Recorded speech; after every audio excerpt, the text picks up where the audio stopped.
This program contains eyewitness claims of UFOs and alien beings. Whenever possible, actual footage is used to present these stories. In other cases, dramatic recreations are utilized. It's just after midnight on a late fall evening. Police Sergeant Toby Milordo is responding to a report of a strange light in the night sky. Suddenly, his car mysteriously shuts down. What happened next would change his life forever.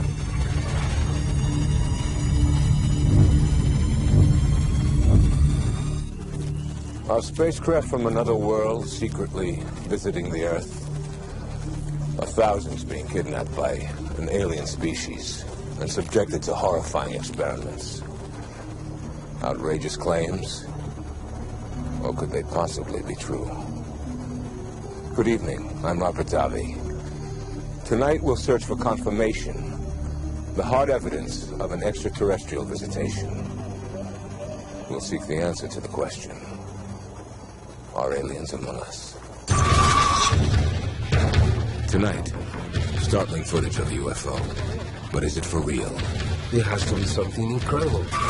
This UFO was filmed from the space shuttle. The technology we're looking at is quantum leaps beyond anything we have on the Earth. These people say they've been abducted by aliens. They were tall, they were very thin, huge eyes. And that horrible things were done to their bodies. A probe was put up my right nostril. I was terrified. When did the UFO phenomenon begin? Roswell, New Mexico is still the mother of all UFO stories. But is our government telling us the truth? The Army said it was a flying saucer. Is there a cover-up of UFOs? This teenager says he's got proof. I found reports going all the way through the 1990s. And he's posting this evidence on the internet. There's something there that the government doesn't want us to see. Does this man have an alien implant? I don't want that thing in me if I didn't give them permission to put it in. Doctors are shocked by what they find. This man's life has been a nightmare of alien abductions. Why me? For what reason? Is his story a hint of our dark future? And for the first time on television, the most credible recent UFO sighting, recorded by over a dozen policemen. This is weird. Oh my God, I hope that's a plane. Oh, please be a plane. Oh, please. Are UFOs real? Do aliens exist? Tonight, join me as we explore one of the greatest mysteries of our time.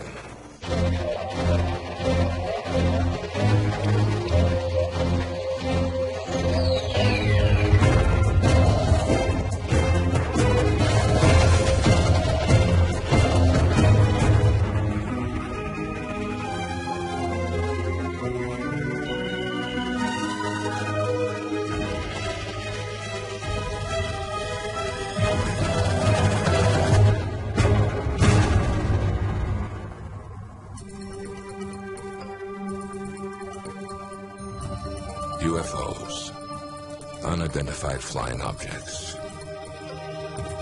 Are they actually alien spacecraft? Or, as many claim, events of nature and elaborate hoaxes? To discover the truth, we must examine the evidence. In the last 50 years, literally thousands of UFOs have been photographed. And recently, home video cameras have captured many more on video. Many of these UFOs are breathtaking. Others are just bizarre. Two of the more remarkable images include a controversial new video that many called a hoax, and a decades-old photograph that, to this day, no one can disprove. We begin with a look at the most recent hotspot of UFO activity. Mexico. The nation of Mexico is certainly one of the hottest areas for UFOs in the world today, and the phenomenon of the Mexico City UFOs is really a phenomenon driven by videotape. No one knows more about this phenomenon than Jaime Maussan, director and host of Third Millennium, a popular TV show in Mexico that deals with the unexplained. Every week, Maussan airs footage shot by his viewers with their own cameras. One type of UFO captured again and again has Maussan convinced that something unearthly is going on. The first event, it happened on July 11th, 1991. Many people in different cities saw UFOs, and some of them were able to record it. And this is what they caught on video. Numerous shiny, apparently metallic discs. Some have called these UFOs the planet Venus. But that doesn't explain this phenomenon. We have these objects making a formation with more than 20, 30, 50, 100, or probably more than 100 UFOs. They get together, they separate, they make a figure here, another figure there. Very difficult to explain. I don't know what they are, but they could be signs in the sky. But all of these sightings pale in comparison to video footage Maussan received anonymously in 1997. A mysterious tape that would place him directly at the center of an explosive UFO controversy. They were able to record these 21 seconds of this object hovering behind the buildings. What you're seeing now is that anonymous video. We present it unedited and without any visual enhancement. The object resembles a stereotypical flying saucer. What makes the UFO so striking is its movement, darting behind these high rises, suggesting that its size is over 50 feet in diameter. But is this footage for real? I thought it was a hoax. I haven't seen anything so real, so clear, so close. And then I said, no, this is not a hoax. There has to be something incredible. The obvious question arises, were there any witnesses? Many did come forward after the footage was aired on Maussan's program. Even so, Maussan claims one is credible. A little girl, her name is Cassandra. She didn't see the video, and she described exactly the same thing.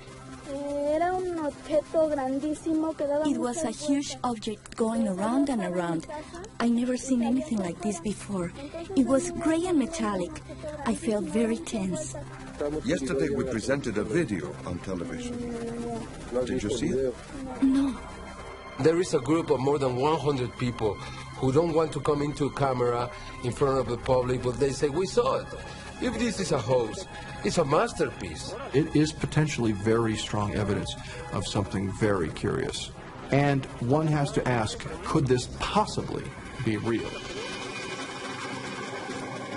We asked that very question to renowned skeptic Philip Klass, the author of numerous articles and books on the UFO controversy, and an aggressive debunker of any purported evidence of aliens among us.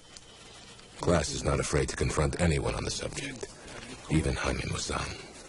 In 32 years, I have never encountered a single case that could not be explained in down-to-earth, prosaic terms. What does he think of the mysterious discs videotaped all over Mexico? These are helium-filled mylar balloons, which are sold in Mexico. They are very popular. And what about the anonymous flying saucer footage? Almost certainly, beyond any doubt in my mind, this was a hoax. When I first saw this, I said, wow, maybe there's really something here, but on closer examination, it doesn't make it. Visual effects artist Dennis Murin has won 8 Academy Awards for his work on such films as Star Wars and Jurassic Park. I just adjusted the contrast a bit on it to bring the contrast up and brighten the scene up a bit. And it looks like the line underneath the saucer here might be continuing on through the building. I think what we're seeing here is actually a composite. It's 2 separate scenes. Here, at Industrial Light and Magic, Hollywood's leading special effects company. Creating a shot like this is about as easy as it gets. All you need is the right software. For example, we have a shot here that we did for a commercial. The original element of the skier looks like this. But the environment that we want to put him into is here. We have the ability to put the two together. So in the context of the UFO footage, we can put him behind the rock the way the UFO goes behind the building. We can zoom the camera to fool the eye into thinking that it was shot at one time. And we can do both at the same time to add up to the impression that it was shot and it's real, when in reality it's not real. Seeing isn't believing. Who is going to invest $8,000, $10,000, $20,000 into produce something like this just for a joke? Actually, it wouldn't cost that much. When we were doing the Star Wars films, for example, and all the way up through the 1980s, to put, say, a flying saucer like this or a spaceship in front of the background would take, $200,000 or $300,000 worth of equipment and a dozen highly specialized, talented people who've spent decades learning how to do their skill. Now, one or two people on a desktop can do that with a Mac or a PC and turn out something that looks pretty darn good. We've proven that any new video like this can easily be faked. Ironically, the most convincing evidence of a UFO may be photographs from nearly 50 years ago, a time when computers that could alter or create images were merely a fantasy. These two shots, taken in 1951, are the most widely disputed, but never disproven photographic evidence of a UFO. The photographs, of course, obviously have all kinds of implications. That if these photographs are real, then UFOs must be real. For a conclusive analysis of these remarkable photos, we obtained the original negatives and brought them to the Brooks Institute of Photography in Santa Barbara, renowned for its definitive study of the Shroud of Turin. By using the most sophisticated computer software available on the original negatives, they were able to literally take these photos apart, piece by piece. I can come in on it and see if there's any mismatch in the grain pattern, the grain structure, anything that's an obvious tip-off as to this being a fake, and there's some sort of darkroom trickery. The photos were taken by Paul and Evelyn Trent, a young farming couple from McMinnville, Oregon. Could they have pulled off such a convincing fraud? The Trents were not the sort of people that you would leap to the conclusion they were hoaxers. They had no interest in UFOs. They weren't imaginative people. They were farm people. To skeptics like Philip Glass, the Trent photos would be easy to fake and are easy to explain. The photograph almost certainly shows something like a hubcap suspended from electric wires that connected the house and their garage. But the experts saw no evidence of this anywhere in the photographs. There's no sign, no hint of anything suspending the object, a thread, a wire. I just don't see any threads or any wires there. If it wasn't a hubcap suspended by wires, was it simply a model thrown in the air? Not according to the analysis. In fact, the UFO itself offered the most convincing evidence. I think if it were an item very close to the camera, it would have a much darker underneath on that one photograph. There'd probably be more evidence of some sort of texture, surface detail. In fact, there is not. So for that reason, I'm convinced that it is a distance away from the camera. How much of a distance? According to the Brooks Institute, it's likely that this object was thousands of feet from the camera. That calculation would make the UFO hundreds of feet in diameter. Putting the theory of a hoax further in doubt is the fact that the Trents never profited from taking these pictures. Even so, Philip Glass is not convinced. Why would they do this? To achieve fame? To see if they could fool the experts? If this was, in fact, what the Trents were after, if they actually did fake these famous photos, then they somehow did a better job 50 years ago than the sophisticated computers of today. As it stands, these two famous photographs cannot be debunked by the experts, and they remain unexplained. If you think the most convincing photographic evidence of unidentified flying objects has been documented here on Earth, you may be wrong. Recently, UFOs have been analyzed from a startling new and unexpected perspective. And liftoff of Space Shuttle Discovery.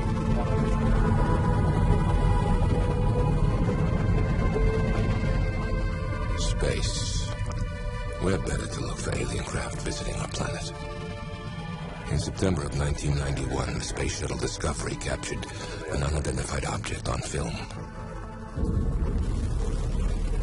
What you're seeing now is actual footage shot by NASA cameras from that shuttle mission. Watch the top of your screen. Note the object that moves from right to left. Two mysterious flashes, and it makes an immediate 135-degree turn and accelerates. This is followed by a strange streak of light, which seems to narrowly miss the unknown object. This dramatic footage has been in dispute since it was shot. I studied it extensively over maybe a 2-year period at least. University of Nebraska physicist Jack Kasher worked for nearly 10 years in the research and development of a Star Wars defense system for the upper atmosphere. His quantitative analysis of the NASA footage concludes that the UFO cannot be explained as a natural phenomenon. It's clearly above the atmosphere and air glow of the Earth. It maneuvers, it changes direction, it accelerates, and so the only thing really left is spacecraft. Others think this object is simply a small ice particle floating a few feet from the shuttle. Ice particles are a common waste product of the numerous shuttles that have orbited Earth. But Kasher is convinced NASA has recorded strong evidence of a large, intelligently controlled alien space vehicle. One of the very strange things that happens is that the main object actually stops and sits there for half a second before it accelerates back up to the right. An ice particle could not do that. If they're not ice particles, you don't have too many other options. They're not space junk, they're not satellites, they're not meteors, because those objects don't change direction. There's never been anything that I've experienced that gave me any cause to consider that there might be other life forms. Apollo 11 astronaut Buzz Aldrin, the second man to walk on the moon, has a different opinion. I mean, the sky is filled with moving objects here. Do I think that they are, that is credible evidence? No way.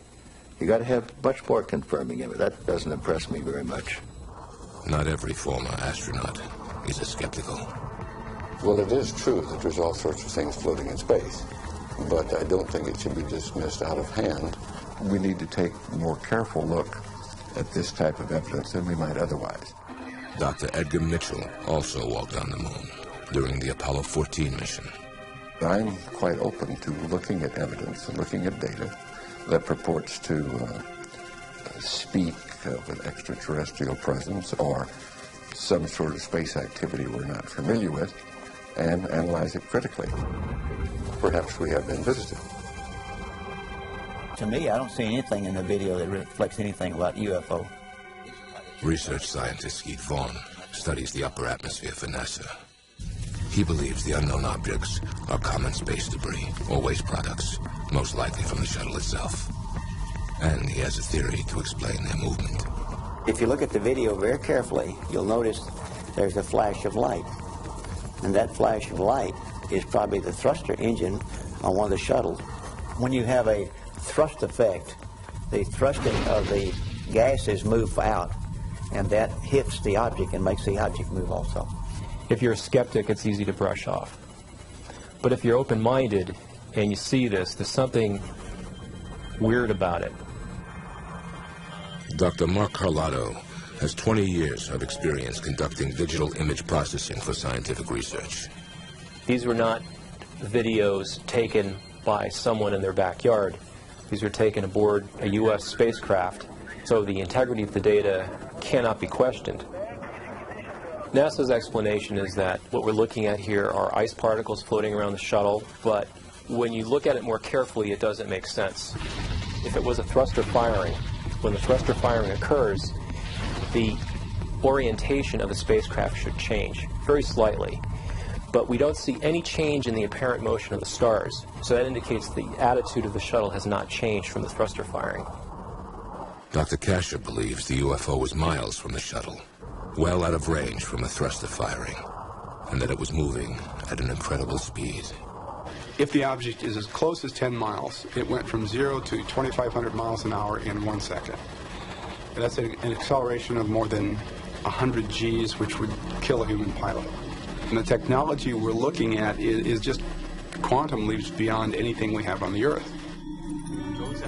And what about the mysterious streak of light? Could it have been intentionally directed towards the unknown object? You have a streak that goes through where it had been. One thing that pops into everybody's mind is that this is some kind of a missile or weapon system. Kasher bases this theory on years of analytical, comprehensive study of the video. Could the double flash of light be the firing of some kind of sophisticated weapon? And if so, from where was it fired? At the time this event took place, the shuttle was on a course over the west coast of Australia. Curiously, there is a large American military installation near Alice Springs in central Australia. And it's the largest satellite intelligence gathering facility in the world. Although there is no proof, there is speculation that a Star Wars missile defense system is operational at this site. But for Buzz Aldrin, the explanation behind this footage is far less provocative. And I think we're often fooled by optical illusions. I mean, it's even a term that's quite common to most people, optical illusion. What does it mean? It means that there's an illusory thing that we pick up with our eyes that we can't quite explain. Illusion or not, astronaut Mitchell believes this UFO, like others before it, deserves serious study. There have been a large number of other anomalous type phenomena that have been associated with the UFO phenomenon that are not easily dismissed. This should be looked at, and we should know what that is. Although NASA insists this footage is nothing unusual. After this mission, all live satellite feeds from shuttle cameras were canceled. While the debate continues over the shuttle discovery footage, a more recent mission is causing a whole new controversy. In December of 1996, a shuttle camera recorded this bizarre image above the Earth's atmosphere. And on the same mission, these three objects were captured on video by NASA cameras. They seem to orbit directly over a thunderstorm on Earth, moving independently of each other, yet closer together. And then there's this startling occurrence. Dr. Kasher is eager to analyze this new space shuttle footage. And these three objects are moving with respect to each other, so they're not stars. And the cameraman is interested in them too. He's going to follow them, try to get a closer look. So we have some interesting, intriguing things that I really don't understand. The most interesting thing to me is that little blob that seems to pop up from the clouds or whatever. It's got that little dark center and it's circular and it floats across, and I'm just really not sure what it was. I would love to be able to explain what it is. I wish NASA, when interest is shown in something like this, would put people on it to investigate it thoroughly, not just to watch the video. Sit down and do a real rigorous job and show us the science and the calculations and try to really explain what some of these things are. Where did we come from? Why are we here? These are burning questions. This is perhaps a small step in finding out a little bit more about how we fit into things. We need to make people aware that this UFO business is important and significant and worthy of study, and we need to get more mainstream scientists involved in it. I think that's very, very important.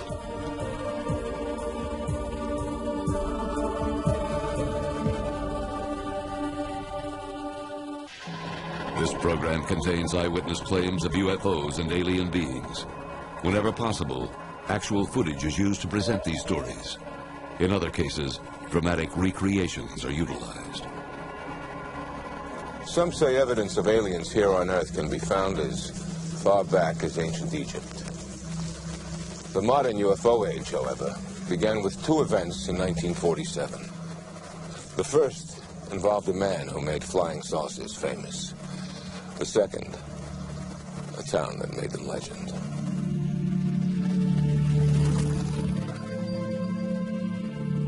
Kenneth Arnold was a private pilot from Boise, Idaho. A conservative, Western sort of man. A man without a great deal of imagination. Wasn't much of a reader, certainly not a science fiction fan.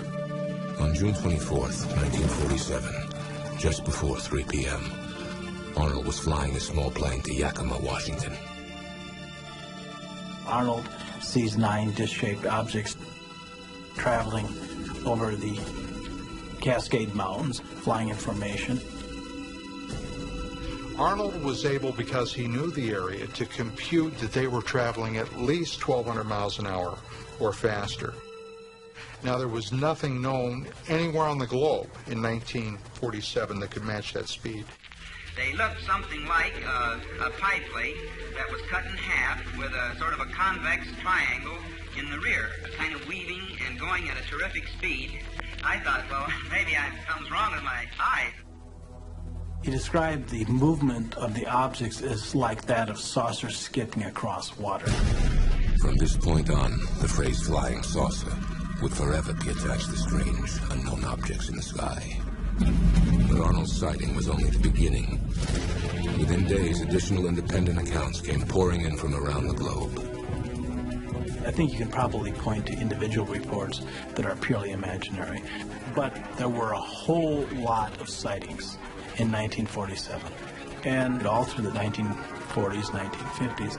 These objects showed up on radar that could be photographed. They were seen by pilots, seen by scientists, astronomers, police officers, people of impeccable training, reputation, good sense. There was something there. But why 1947? Why would beings from another world choose this particular period to visit Earth?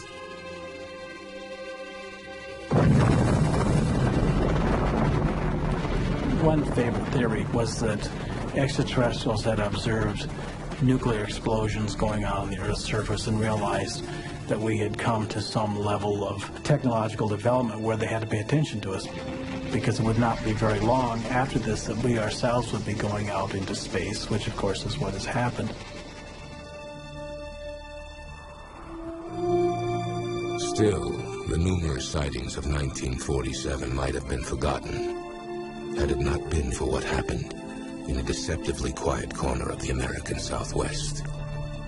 Roswell, New Mexico is still the mother of all UFO stories. In 1947, the Cold War was heating up, and the Roswell Army Airfield, home of the 509th Bomber Wing, was the only base in the world that had nuclear weapons. Tensions were already high when the following disputed events supposedly occurred. A disc-shaped object crashes in the nearby desert. Hearing accounts of bizarre wreckage, soldiers from the base are dispatched to the site. They are shocked to discover debris from an alien spacecraft strewn across the sandy landscape.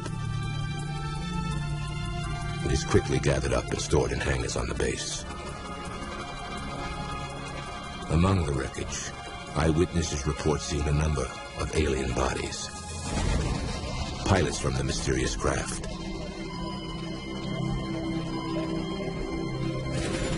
And one creature that still lives.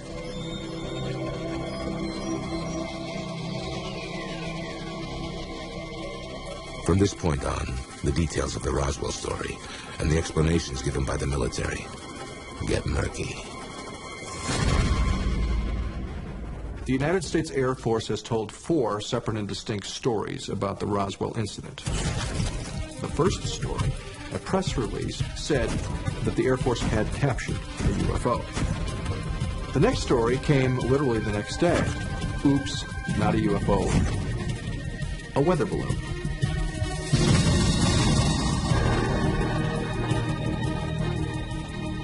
It is this revisionist explanation that has led some to allege a cover-up exists at the highest levels of our government.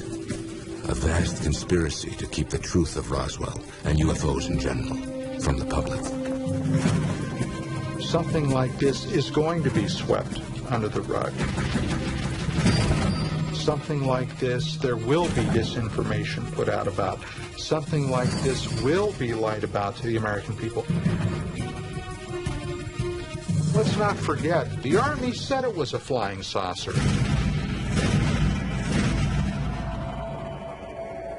Nowhere in my research uncovering the Roswell story did I find any evidence of any kind of conspiracy or cover-up of any kind. James McAndrew wrote the recent official government report on the Roswell incident. What was found near Roswell in July 1947 was the very first launch of an experimental project called Project Mogul. Project Mogul was a high-altitude balloon program designed to detect Soviet nuclear explosions. Launched from nearby White Sands military base, these balloons, according to the government, landed near Roswell in 1947. As for the alien bodies, McAndrew credits another military project in which new parachute designs were tested by dropping crash dummies from a high altitude. And we believe that this is what people observed, the Air Force recovering from the desert, that have now become the so-called aliens of the Roswell story. I think Roswell is in many ways very similar to the Kennedy assassination. No matter what you tell people, they don't accept the truth. The crash dummy project did occur, but as official documents state, not until 1954. The government believes foggy eyewitness memories have blurred the two incidents into one. It's one lie followed by another. There's only one thing in the entire world that makes sense, and that is that they got their hands on what probably were the remains of an ET craft.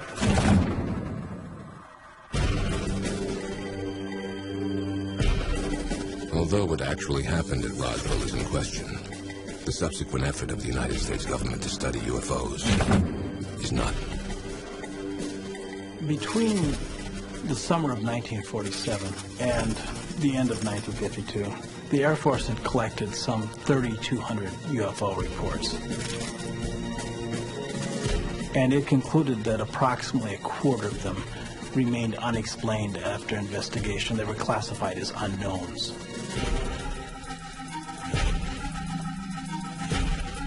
This exhaustive investigation was conducted under the names Project Sign, Project Grudge, and ultimately Project Blue Book.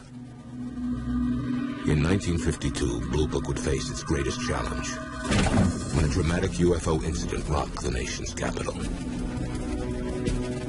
Over 3 consecutive weekends, a cluster of low-flying yet high-speed UFOs buzzed Washington's historic monuments. All I might add, in restricted airspace. These objects were witnessed. Newspapers all across the United States reported on this. Civilian and military radars in and around the Washington area were picking up these objects. Planes were scrambled, not from nearby Andrews Air Force Base, but from a farther away base. The hottest aircraft we had at that time was brought into the fray. The impact of these sightings was felt throughout the corridors of power in Washington. There were so many reports that intelligence channels got clogged up with UFO reports. In other words, if a hostile foreign power had chosen that moment to attack the United States, the message could not have gotten through to the Pentagon. This undermined our ability to respond to what the defense establishment felt was a more likely threat. Soviet nuclear missiles. Alarmed, the CIA began a full inquiry. Now, not as you might suspect to make a determination on what UFOs were, but how do we treat this in the public? What do we do to make UFOs into a non-subject? They said basically our principal goal on the national security level is to debunk UFOs, and they did use that term.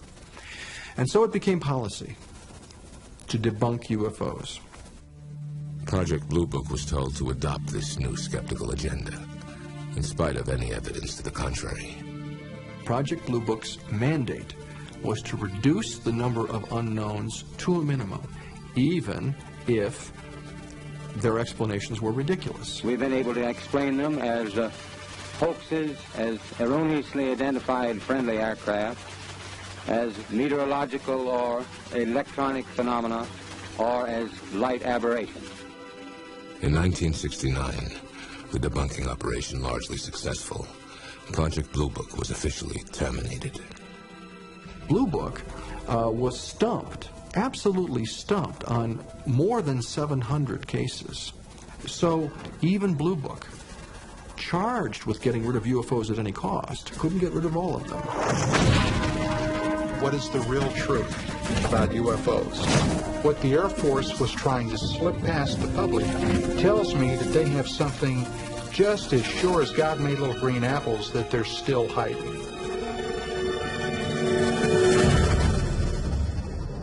Whether they call themselves abductees, experiencers, or contactees, these people and thousands of others just like them say they've been kidnapped by extraterrestrials. Could an alien race actually be conducting a widespread abduction program? It's a question that goes right to the heart of the UFO controversy.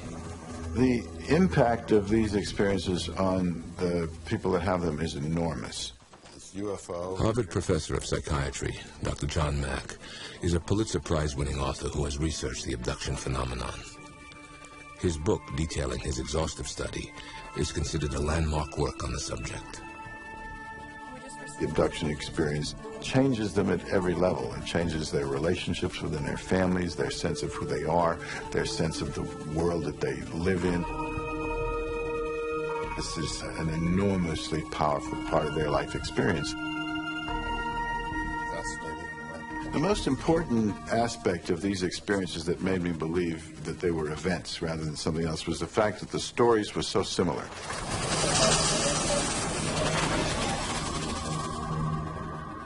A typical abduction would go something like this. The person is in their bedroom. A light will come into the bedroom, an intense light. It was very bright, but it wasn't blinding. You could look into it. It had like a blue hue around it. Then they may see one or more humanoid beings around the bed. They were tall, they were very thin, huge eyes. They're paralyzed. They end up entering a UFO, some kind of a craft. And there are what they call the grays, with these now familiar, well-described big black eyes. There's something with the eyes that really catch the attention to the point of where looking at the rest of the physical being is not as important as paying attention to the eyes. A number of procedures are done to their bodies, which may involve probing of almost every part of the body, taking of sperm from men, eggs from women.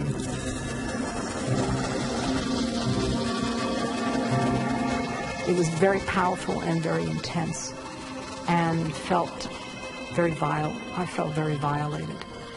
There was a sense of helplessness, a sense of being violated, and everything else associated, like with a rape.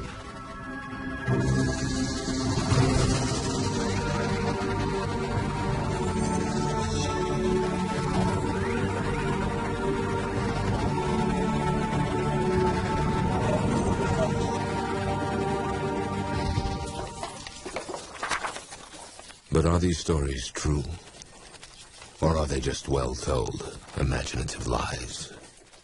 We're not dealing with just invention of a story. Something occurred here that triggered a set of emotional reactions. That's highly significant. Who knows why? I mean, who knows how this... Bud Hopkins is an abduction expert who has written a number of best-selling books on the subject.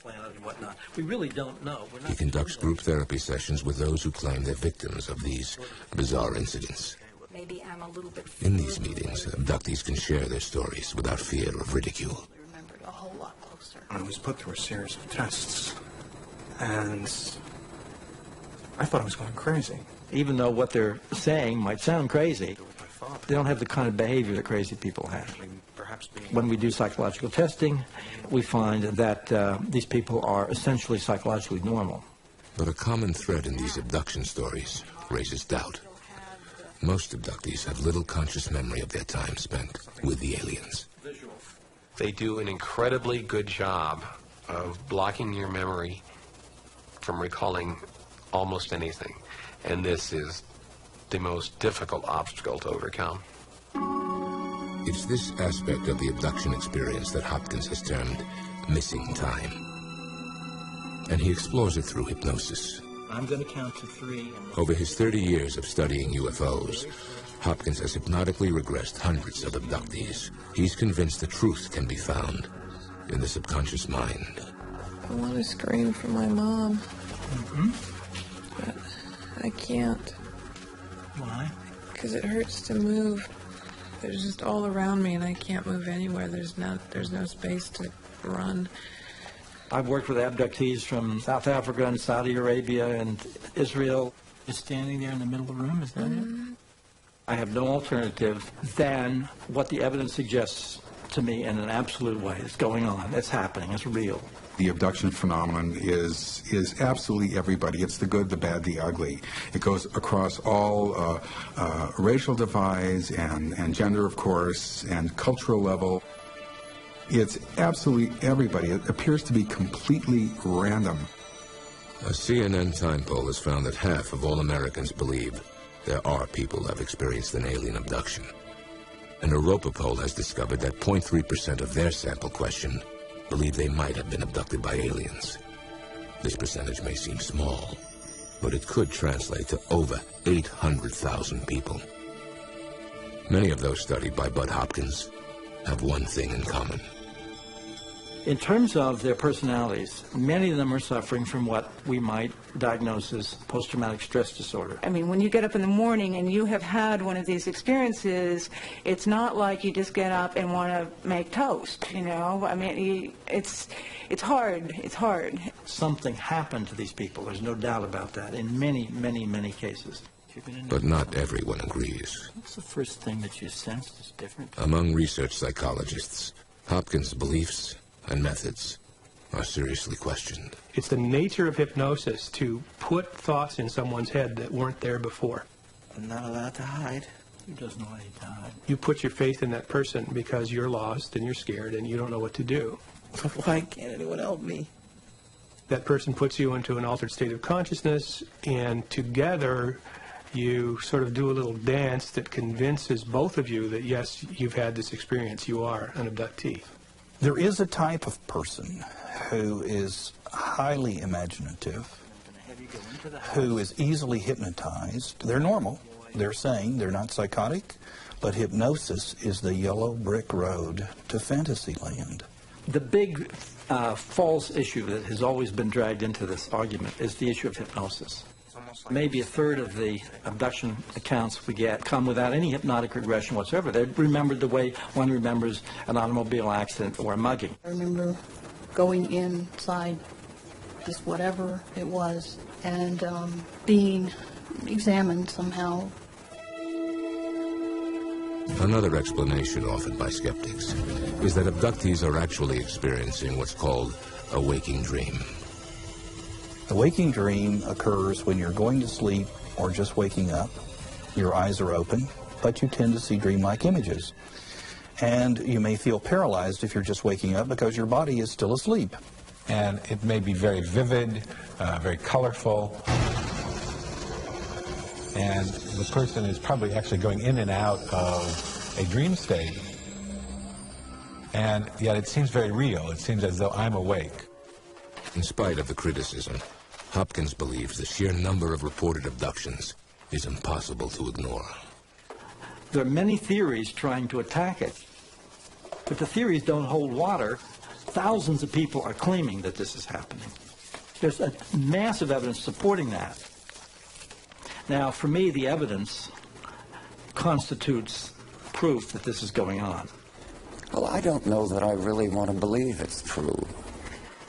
C.D.B. Bryan, author of the bestseller Friendly Fire, investigated the abduction phenomenon for the New Yorker magazine. It's quite a terrifying possibility, isn't it? That some strange beings can lift you out of your bed at night and into a spacecraft and do strange medical experiments on you. With a healthy dose of skepticism, Bryan attended a conference about alien abductions held at MIT in 1992. His findings, based on numerous abductee interviews, were published in his book, Close Encounters of the Fourth Kind. I found my skepticism diminishing to the extent that I was more open to the possibility that what some of these abductees were saying, what the researchers were saying, could possibly be true. I no longer feel that the abductees, to use a medical term, are crazy as loons, but I don't know what's going on. Either what's happening is a new psychological phenomenon, or it's true. Our basic argument is we've got to look into it. Investigation is essential. And I think any true scientist has to come over to our side at some point. Because you can't have a phenomenon as extraordinary as this and at the same time announce there's no reason to look into it. An extraordinary phenomenon demands an extraordinary investigation. Thousands of people worldwide believe they've been abducted by beings from another world. But one question has undermined these incredible stories. Where's the proof? Many abductees claim it's the strange foreign objects they found in their bodies, implanted, they say, by their alien captors. Their purpose, unknown. Will the surgical removal of one of these items be the proof of aliens among us? With this procedure, we finally have the opportunity to get to the bottom of this incredible mystery. Whitley Strieber was already a successful fiction writer when he published a landmark book in 1987 about his own abduction experience. The book, Communion, triggered an unprecedented reaction around the world. I was shocked to find that thousands of others said they had experiences similar to mine. And many of them reported finding strange foreign objects in their bodies after their abductions. If these are alien implants, it's a horrifying thought. What are they for? We found one man who believes he has an implant and wants it out of his body. He wishes to be referred to only as Paul. Paul, how did you first become aware that you might have an implant? I was skiing with some friends. I took a fall. They took an x-ray of the hand, and there was a strange object next to my thumb. How did you feel when you found out the object was there? Well, the first thing is why me? I'm not a particularly extraordinary person. Why would I be tagged? I had this feeling like I was a wild animal or a piece of cattle. I don't know how it's influencing my life, my thoughts, my health. I don't want that thing in me if I didn't give them permission to put it in. The object appears to be in the thumb, and it should be a relatively simple procedure to go in, isolate it, and remove it. Los Angeles Dr. Roger Lear and his partner, UFO researcher Daryl Sims, have studied hundreds of alien implant claims. And Lear himself has removed 2 objects from the bodies of supposed abductees. These objects seem to be all over the body, deep inside the skull, in the brain, near the lung, virtually every place you can imagine on human anatomy. We are trying to find out by a scientific method and use those principles of science to find out exactly what this phenomena is and what's going on in these individuals. So far, test results have been inconclusive, but Lear's convinced the object in Paul's hand is different and might be the evidence they're looking for. He bases this conclusion on one curious detail. Paul is an interesting case. We took a physical examination of his hand and arm, and we looked for the telltale marks of the portal of entry. We didn't see any. There was no scar. It had to enter somewhere. It had to enter somehow. Paul has no memory of a previous injury, even as a boy. But perhaps this mystery isn't as mysterious as it seems. Now, if this fragment went in along the same lines as the creases of the thumb, you may not have noticed it. Dr. Nazreen Babu Khan of the University of Southern California School of Medicine believes there's a more innocent explanation for the mysterious object in Paul's hand. It's very easy to forget that you've gotten a bump or that you got hurt or that you had a pencil poke you in school. A lot of people come in and they have no recollection of it. He may have not noticed that something went under his skin, and the skin may have healed over it very nicely, not even showing a scar. Nevertheless, Lear and Sims are convinced the other foreign objects that have been removed offer clues that suggest an intelligence was involved. The nerves that they were attached to seems to indicate that there was a procedure there done that allows whomever did this to monitor that person's biological functions and even to control them. They could be tracking devices. These could be devices for monitoring a genetic change or genetic progression in the body. Perhaps if they are truly implants, they are there for a purpose where we as a human being couldn't even surmise. Just what is the foreign object inside Paul's body? The only way to know for sure is to have it removed. Are you afraid of having this taken out? I am afraid of what might happen when it's being taken out. Has it been designed in a way that's going to harm me when it's removed? I don't know. Am I anxious? Am I afraid? Sure I am. Will I be relieved if it's not alien? You bet. With everything in place, the surgical team begins its work. A local anesthesia numbs Paul's hand.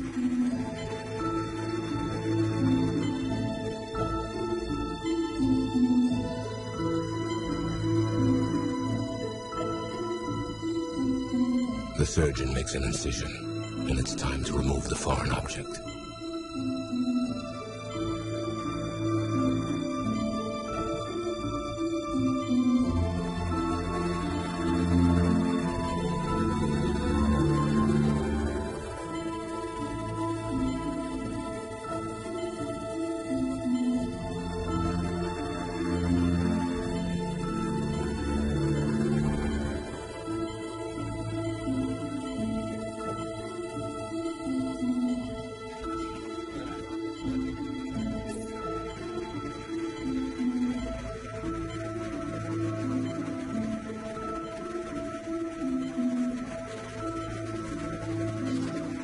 The object is dark, almost black in color. I think it's fairly safe to say at this point that this object is certainly not similar to any of the usual objects that are removed from the human body. This is one of the most unusual objects that I've seen in 34 years of medical practice.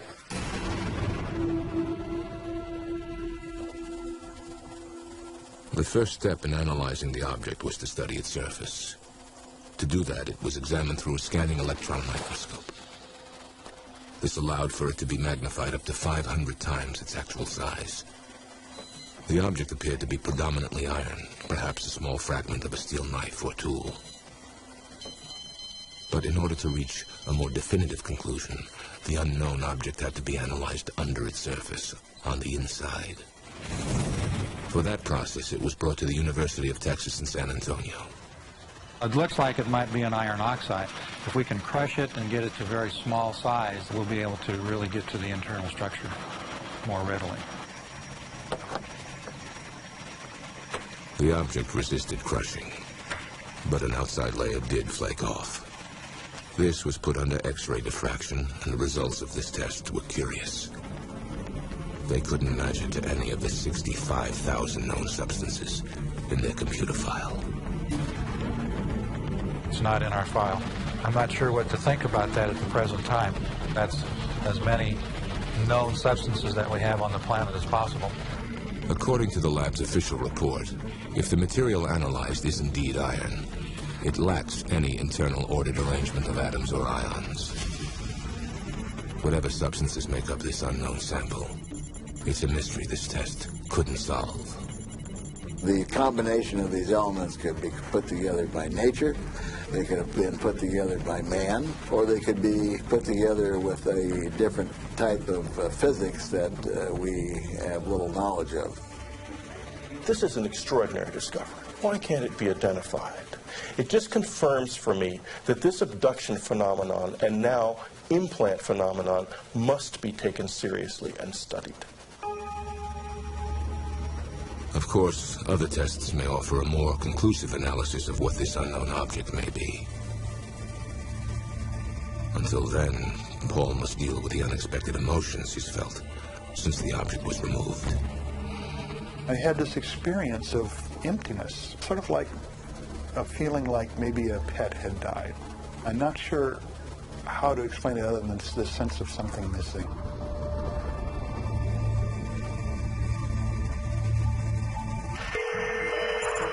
The Internet, perhaps the best evidence of our fascination with the UFO phenomenon. The World Wide Web is today, without a doubt, the world's largest repository of UFO information. It's only here that ufologists can find anything and everything they want to know about the mystery of Are We Alone? The UFO subject virtually dwarfs all other subjects on the Internet. UFOs are the second most popular subject in terms of web traffic and number of websites, right behind sex. Out of the countless UFO websites, one stands out in its attempt to reveal what many believe is a concerted government effort to cover up the existence of UFOs. And it's the brainchild of a 17-year-old from Northridge, California. What he's created has made him a folk hero to the UFO community, and quite a nuisance to the United States government. It's almost like an X-Files episode in our house. It's kind of my hidden other life that not many people know about. John Greenwald is the mastermind of the Black Vault, a website doggedly devoted to uncovering and unveiling once top-secret government documents relating to UFOs. The Black Vault was kind of a name I thought of late at night, and really the name is exactly what it is. It's a vault of information. John's website holds over 6,000 pages that he's obtained through the Freedom of Information Act. These documents are displayed just as John gets them. With UFO information the government doesn't want us to see, blacked out. I have half pages that are blacked out, full paragraphs, but what's interesting is I'll find pages that are just completely blacked out from top to bottom. The government position is that this censorship is common in declassified documents and is necessary for national security. But John remains suspicious. And the list of government agencies he's contacted reads like a Washington, D.C. phone book. The Central Intelligence Agency, the Defense Intelligence Agency. There's been about 10 Air Force bases that I've gone to. NORAD, Office of the Assistant Secretary of Defense, FBI, lots of letters to the Pentagon, and there's different offices in the Pentagon. The headquarters for the Air Force, the United States Navy, United States Reconnaissance Office. There's been a lot. There's been a lot. She's got a dance recital. I think we're the only family in Northridge, at least, that gets calls from the FBI and the CIA, and they want to know what he wants, why he wants it. They don't realize that he's still in high school.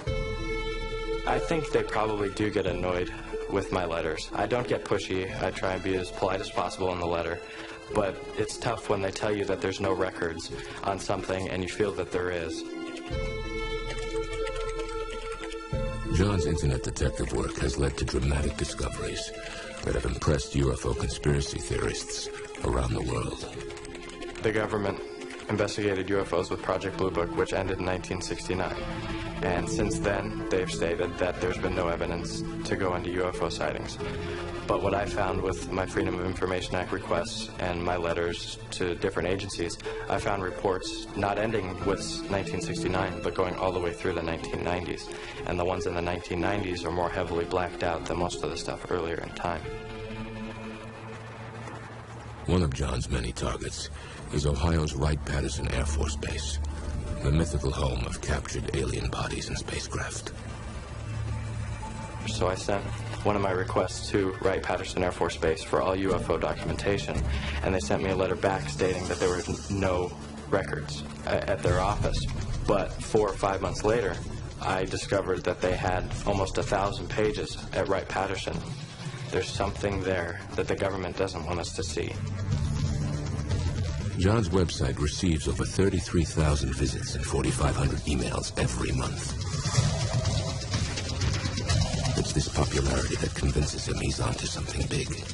Whatever is behind that veil of black, I don't know, but something is being covered up. The fans of the Black Vault can expect many more declassified documents on UFOs. And the government agencies that already know his name can expect many more letters from a Mr. John Greenwald, a young man with a lifetime of questions. And until they're answered, we can never be sure.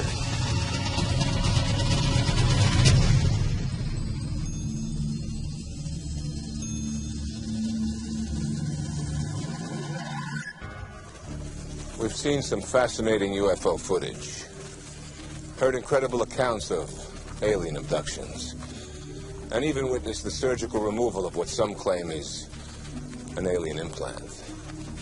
If any of this is true, what does it mean? Author Whitley Strieber has found a man whose story may seem too outrageous to believe, but others say it offers a disturbing answer to the question, what is the alien agenda? While researching my books, I've personally investigated hundreds of abduction cases, but one man's story truly haunts me. His name is Jesse Long. He claims to have been abducted many times since he was a boy, and the abductions he describes are terrifying.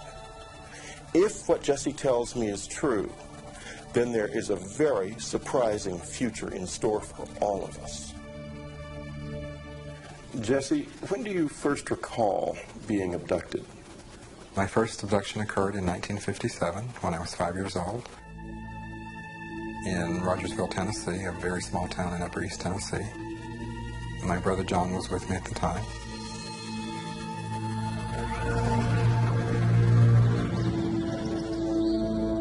Above the hill behind our house, we came up on what appeared to be a roundhouse under construction. And one man, a taller-looking figure, he had a rod, long rod in his hand.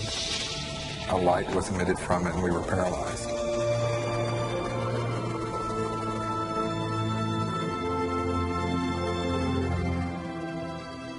It is at this point that Jesse Long's conscious memory of what happened ends. He says it's only through hypnosis that he's been able to remember the rest of this first abduction. What you are seeing is actual footage of Jesse undergoing hypnotic regression.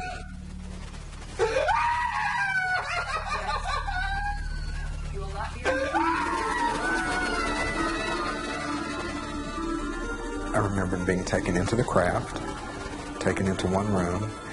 I was placed on a very cold, flat table.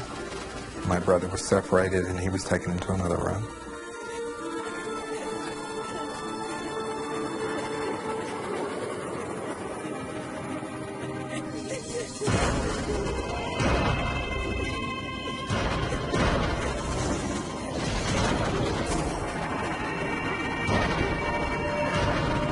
They were doing something down to my legs. I could feel them poking and prodding around my legs.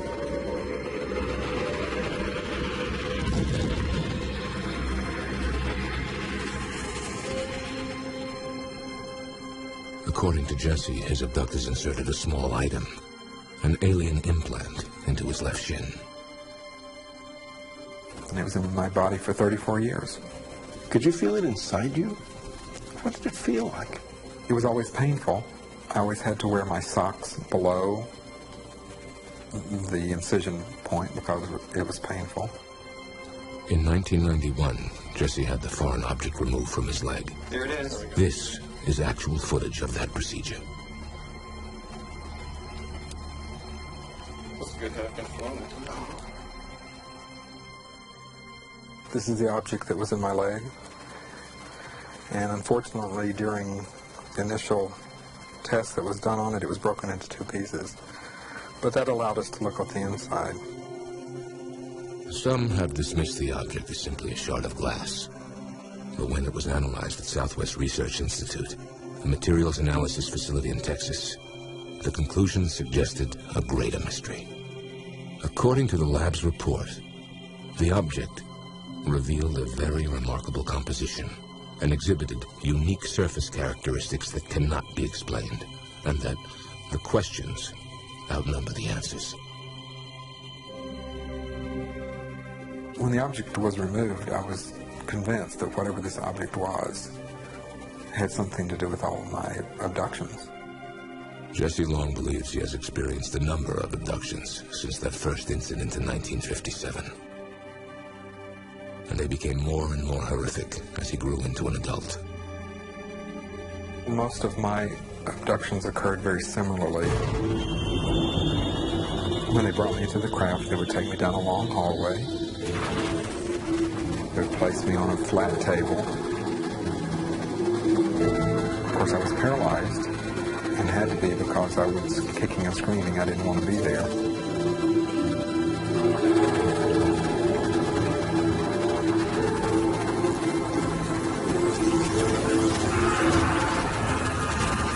The experiments on the table included a sperm extraction. The sperm extraction procedure is the most traumatic and has caused me the most problems, in that they actually force me to crossbreed with what seems to be a female being.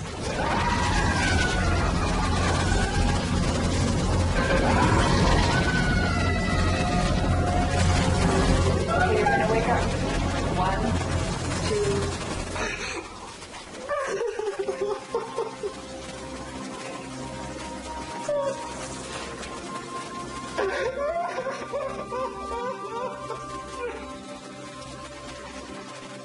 What are we to make of such disturbing tales? Could stories like Jesse's be based on actual events? Skeptics say no. They're merely the product of an overactive imagination. Fantasy-prone people are criticized for fantasizing, except if they fantasize that they have been abducted by a UFO. Then they become a celebrity. And they will tell you an elaborate story. And the fantasy-prone person will actually be writhing in pain with tears streaming down his or her face as they relive some painful abduction experience that they've just imagined. And those people tend to be the people who are boundary deficit disordered. They have problems with relationships. They always say, I've always felt like an outsider. I don't feel like I belong. They can't hold jobs. They just have a tough time in life. And telling this person who's been lost and outside and alone that they do belong, that they're an abductee, that they have an identity, and that there are other people just like them, answers all of those questions for them. Jesse, when you tell people about your experiences, do they believe you? You know, it's not my job to convince anybody. It's my job just to tell you what I've experienced. If you believe it, fine. If you don't believe it, I don't care. But Jesse's amazing story can apparently be corroborated. Remember John, Jesse's younger brother? He claims he too was there on that fateful day in 1957. Inside of a dome. John's own hypnosis confirms Jesse's story. And perhaps in an effort to deal with his dark memories, John has built this house for himself in the hills near their boyhood home.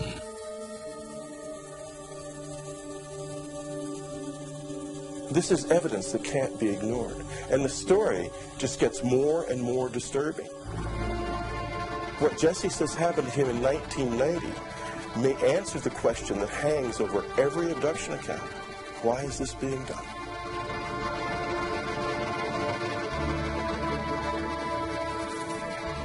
I was driving from California to New Orleans, and right outside of Albuquerque, New Mexico, on I-40, my car was lifted off the interstate up into a craft with me in the car.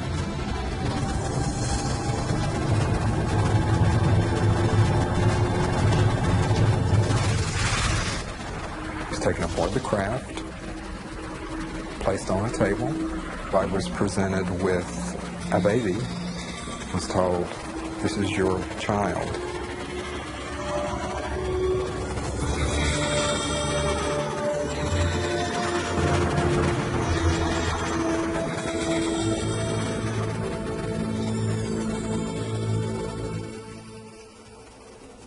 What happened then? And there were 9 other children standing along the wall. They all looked at me, and I could see, yes, they were mine. Each of the children who were standing along the wall walked up to me lying on the table, and they each touched my hand as they walked by and looked me straight in the eyes. And they walked on out of the room. And the message I was getting from them was, "We're okay. Thank you." If you could confront your abductors, what would you say to them? If I could sit down with one of them right now and ask them one question, I would want to know why me and for what reason. We have thousands and thousands and thousands of people coming forward with these cases, not only around the United States, but around the world as well. David Jacobs based his book The Threat on the explosive issue of hybrids, the crossbreeding of aliens with humans. For Jacobs, stories like Jesse Long's are only the beginning. I think we are looking at a catastrophic situation. I think we are looking at a disaster. We're seeing a unified program here with these beings, a program of physiological exploitation by one species of another. And I know this sounds absolutely insane. We're looking at a colonization program in some way.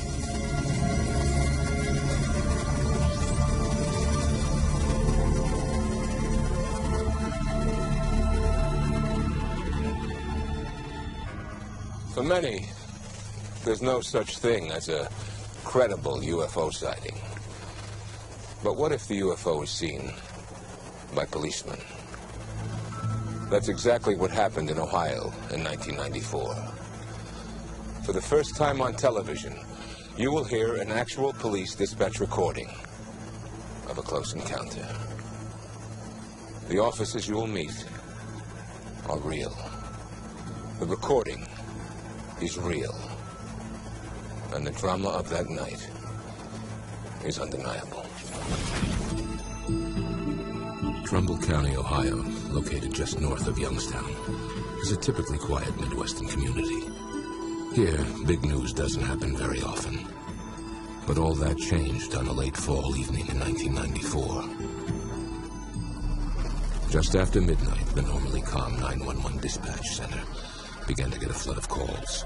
Reports of an unidentified flying object. It was just one call after the other that was just incredible. Royanne Rudolph was the Trumbull County 911 dispatch operator who fielded most of the calls that night. How far off the ground is this? Everything from somebody who's casually stating they saw something in the air to somebody who was hysterical and thought that this was Armageddon. I mean, it was very strange. Okay, was it just like moving at a slow rate of speed? It wasn't as slowly, it was a fast rate, but it was coming down. We just kind of took it for, okay, this is people being hysterical over a weather balloon, or this is people being hysterical over a plane or a helicopter. I wonder, did you have anyone call you about a strange plane or airplane or something in the air? Where? It was coming down Samson Drive. I don't know what it was. If it was a flying saucer. What did it look like, ma'am? It was like almost like an iridescent color. It was like a bluish purple. Though skeptical, Royanne put the word out to the officers in the field. We were having a coffee break at a local donut shop, and we got a call from the 911 center that stated that some residents had seen lights in the sky in the northern part of the township. Liberty Township Police Officer Steve Remner and Sergeant Toby Maloro didn't know what to think. It took a few minutes. We kind of laughed about it. Convinced it was nothing serious, Sergeant Maloro, an 8-year police veteran, headed out to investigate the sightings. I believed that I was going to see, if anything, a plane was landing or a plane was low. That's what I assumed I was going to see.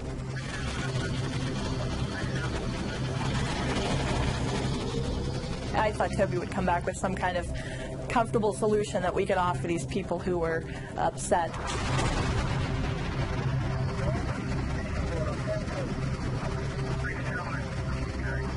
When I got up in the area, I was approached by an elderly gentleman that said that there was a huge light over his house and it had moved south down the street. I proceeded down Sampson Drive, approximately a quarter mile. Sergeant Toby Maloro was about to become a part of UFO history. Everything shut off in the vehicle. I didn't understand what was going on. My car completely stopped.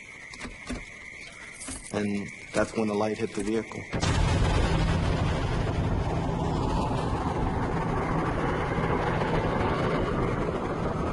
I stood outside. I was a little bit dumbfounded. I didn't know what exactly it was. I had to shield my eyes. All I could see was a very intense white light. It seemed to be more intense in the center of it. I know it was huge.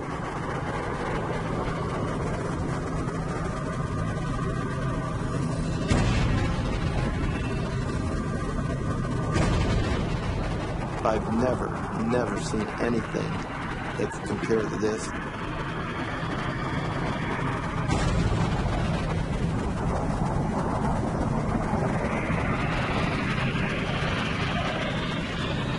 And the thing that was very strange was there was no sound.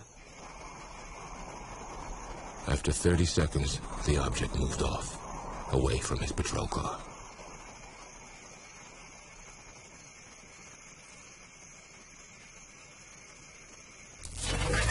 As soon as it started moving off, my car started to pack up and the radio kicked on.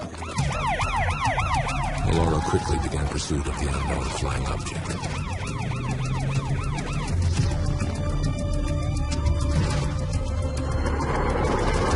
I'm trying to put two and two together and say, what just happened here? Unable to keep up with the UFO, Maloro radioed in to dispatch over police channels. 914 to radio. It's heading in the northerly. He told me in a very serious tone, I saw something. And I said, Toby, you're joking. And he came back and he said, Roy, I saw something. I could see a red glow up in the sky. It was huge. This thing wasn't making no noise. This isn't funny anymore because it's getting to the point where I don't know whether to believe him or not. Well, was it moving or was it just, yeah, it was glowing. It was moving. You could see it like up in the air, glowing and getting further away from me. People are serious. They're very upset.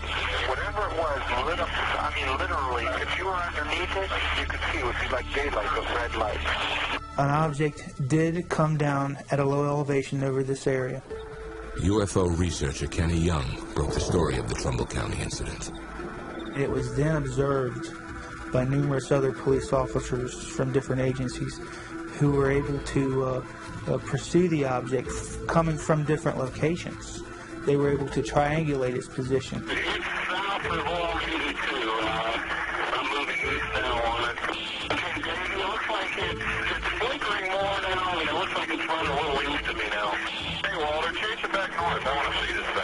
At least 14, 15 officers said that they saw something and were discussing it freely on their channels.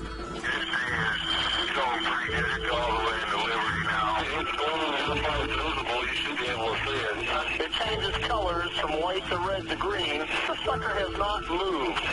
We have multiple departments right now that have sightings on it. The sightings started to spread out to neighboring streets, to other communities were saying they were also seeing the same thing. It took a whole different meaning and level of seriousness. We contacted the airport control tower to ask them to check their radar. We have a report of some flying object in our jurisdiction. Do you know of anything that should be in our airspace this time, close to the ground?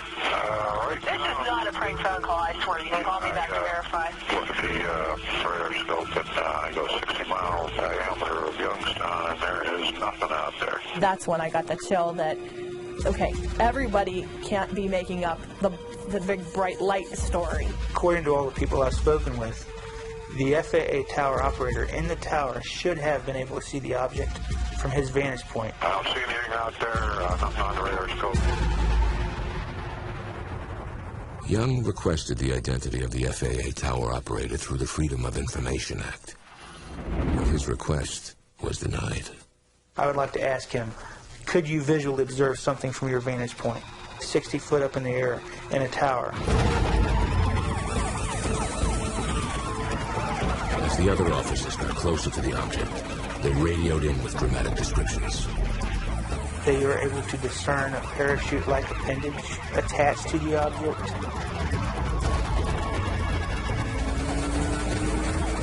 I've spoken with a number of the officers involved in this event. I've been satisfied that they are honest and they're telling me the truth.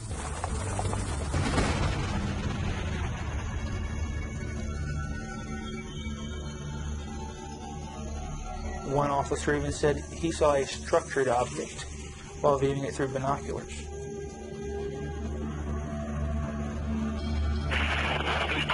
It's definitely a structure there, unfortunately, what you saw. I can see an upper structure off the main part of the lighting. Right, yeah, something with a different color lighting to it. I had no idea what was going on. You had so many calls coming in from different locations. Lieutenant James Baker of the Brookfield Township Police Department heard the amazing UFO reports on his radio. I wanted to see for myself what everybody was looking at. I decided to go to the old radar tower. This is the highest point in Brookfield Township, and I'm told in Trumbull County. What he saw when he got to the top of the tower wasn't just one UFO. He saw three. They formed a sort of triangle pattern with the center light being raised up above the other two. Oddly enough, they were changing colors simultaneously from red, yellow, blue, and green. All three lights would change at the same time. I got them right here. I'm looking at them. What the hell is it? They're sitting stationary. I got three of them. What do they look like? I've got four discernible colors. I got red, yellow, green, and blue. And the one just looks like flashes. So if they're those planets those guys were talking about, then they're planets with Christmas lights on. This is weird. Oh my God, I hope that's a plane. Oh, please be a plane. Oh, please. I see three lights changing colors, and I've heard no concrete explanation of what they are. And I certainly would welcome any explanation. And it's exactly identical to what you would expect for a bright star or planet low in the horizon. James McGahey is an astronomer who has investigated UFO claims for over 20 years. He believes there's an easy explanation for the Trumbull County incident. This is a classic example of scintillation. Scintillation is simply what most people recognize as stars twinkling. When the stars are low in the sky, in addition to twinkling, they will also change color. Clearly, the police officer who saw the very intense bright light very likely saw a fireball. A fireball is a very, very bright meteor that can be many times brighter than the full moon. I think the car stalling was just a coincidence, had nothing to do with this whatsoever. Obviously, it had to be involved in my cruiser shutting down. There was no problem with my car because it started back up. I was told that it may have been the planet Mercury. It was not the planet Mercury.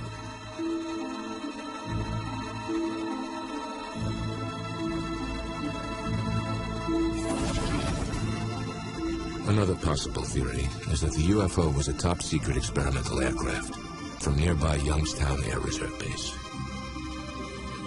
There's no indication, evidence, or record of any kind that would indicate there were any experimental Department of Defense aircraft operating here.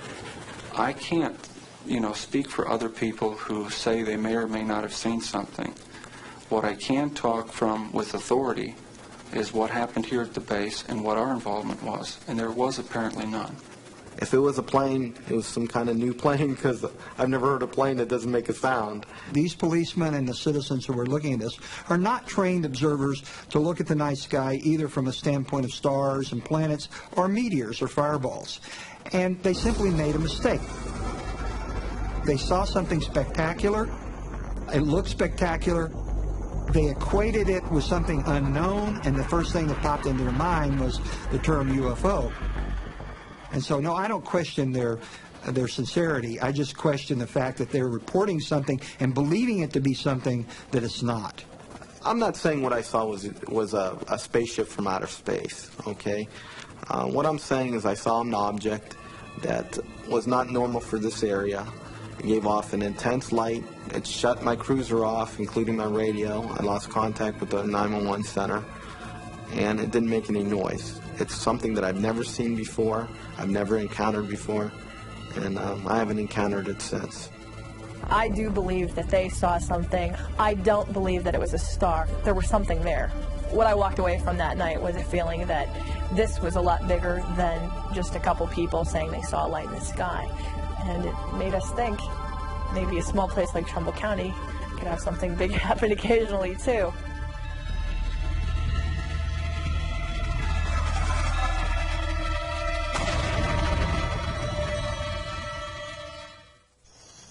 Skeptics and believers will continue to debate the question, are we really alone?